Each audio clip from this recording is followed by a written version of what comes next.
ជំរាបសួរពុកម៉ែទាំងគ្នាថ្ងៃនេះយើងមកជាមួយនឹងរបស់ថ្មីទៅចូលស្នុកទៅថ្មីអញ្ចឹងសម្រាប់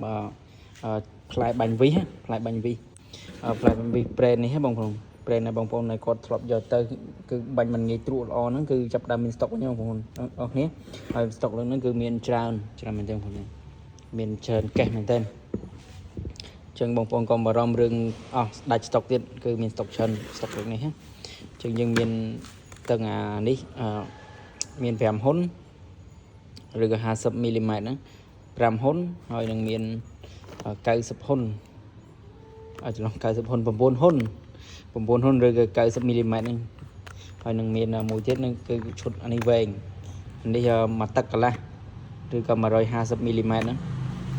អញ្ចឹងយើងមាន3ស៊េរីហ្នឹងហើយប្រភេទនេះគឺប្រភេទល្អបងប្អូនទាំងគ្នាបងប្អូនក៏ធ្លាប់ទិញទៅគឺដឹងហើយវាយើងបើយើងទិញលើទីផ្សារគឺទុនជ្រាយត្រូវបងប្អូនហើយសម្រាប់នេះគឺផ្លែវាគឺมันងាយទុនណាវាប្រើបានយូរមែនទេបងប្អូនគឺដោយសារវាដែកប្រភេទដែកស្វិតអញ្ចឹងគឺជាប់ធន់មែនទេប្រេននេះបងប្អូន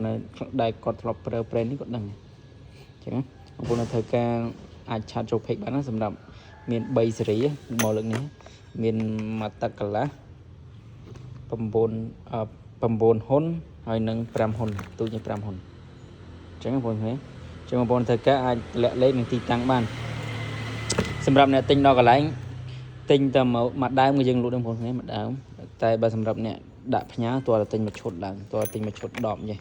អាហ្នឹងមិនយើងដាក់ផ្ញើទៅកើតព្រោះធម្មតាមួយដើមដូចជានេះមួយដើមទៅ2000អញ្ចឹងអត់ដាក់ផ្ញើទៅអត់កើតទេអញ្ចឹងតើបងប្អូនគាត់មកទិញដល់ហាងខ្លួនឯងដល់ឃ្លាំងឯងអញ្ចឹង